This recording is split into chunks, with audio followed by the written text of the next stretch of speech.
Dimonis de la Pedrera van néixer ara fa 5 anys amb quin objectiu? L'objectiu de dinamitzar i potenciar les festes importants del nostre poble que estan relacionades amb el foc, és a dir, Sant Antoni i Sant Joan.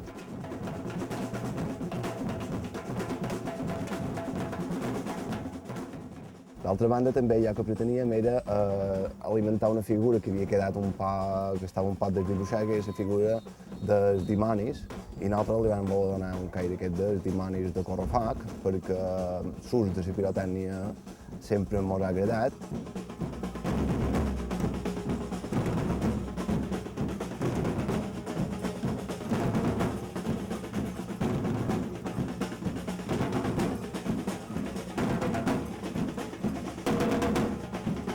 Nosaltres no som una colla de dimonis estrictament, que ens dediquem exclusivament a fer dimonis de correfocs, de dimonis, sinó que tenim un vessant mediambiental bastant important i també tenim un vessant d'associació cultural que potenciem idees i intentem implicar-nos no només en les festes, sinó en qüestions culturals i mediambientals.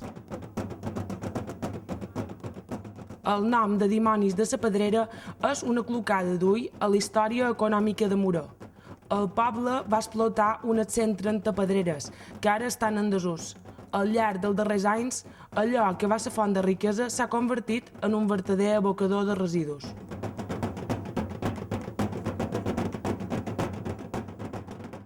Això va unit en la idea de per què dimonis de la Pedrera. Dimonis de la Pedrera són aquells dimonis que neixen de la contaminació del subsòl, no?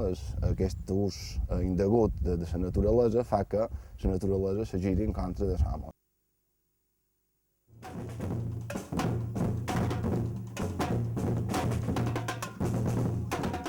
La música en els nostres correfocs és molt important. Bàsicament a tots els correfocs ho és, o hauria de ser. La batucada, per exemple, són tots dimonis, tots en el traje pintat igual que m'ha pintat en Tafel Sastre.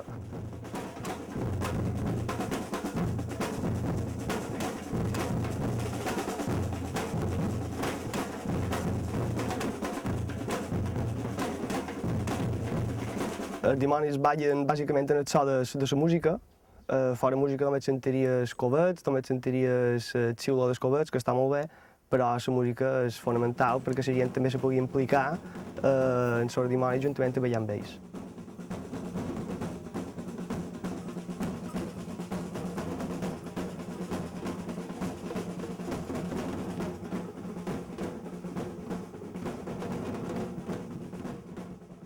El nostre espectacle preferit, sentimentalment, perquè és quan van néixer, Sant Antoni, són els foguerons. I allà fa un parell d'anys d'ençà que van néixer, que gairebé cada any hem pogut aconseguir una cosa que ningú s'imaginava mai, que era pegar foc en el campanar de Moró, i cremar d'alt a baix. Això és una imatge, diguéssim, que mos identifica. Els Dimonis de la Pedrera són una de les colles que han sortit a cremar fora de Mallorca. El gran correfoc, el castell natal de l'arxiduc Lluís Salvador, a Brandis Nat Labem, a Txèquia, els ha deixat una forta petjada.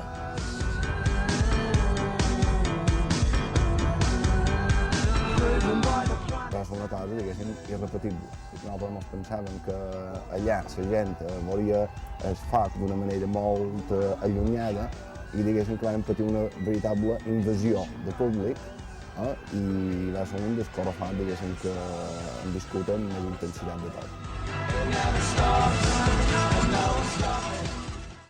I després, l'espectacle que més bé m'haurà sortit i que també més bon gust de boca me'l va deixar va ser un que vam anomenar claustrofòbia, perquè el fem en el claustre del convent i, com vos he dit abans, que aprofitam d'una banda la performance, una introducció, una ambientació, a part de l'ambientació que havíem fet en el claustre vam recuperar un mite que hi havia a l'escola, en el convent, que era el mite de la Verònica.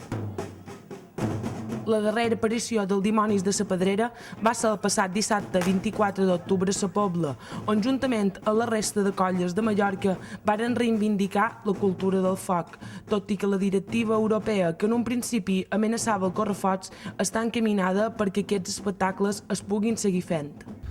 Avui, a hora baixa, a la Pobla, A les 7 comença l'acte i comença amb un lluïment de les colles infantils, bestiari infantil, una lectura del manifest d'Antoni Torrents i després un lluïment conjunt de totes les colles. Són 15 n'hi ha de confirmades, però supos que fins a 20 potser en vendran més, i per acabar una sonada de tot el grup de percussió de les corresponents colles.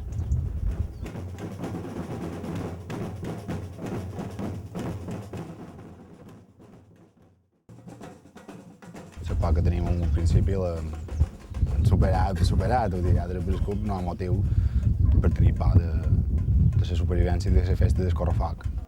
Tot i que de moment pareix que no tindrem festes de Sant Antoni i Sant Joan sense foc, els dimonis varen voler recordar a la pobla que segueixen en lluita, perquè un dimoni de correfoc sense foc és com un campanar sense campanes.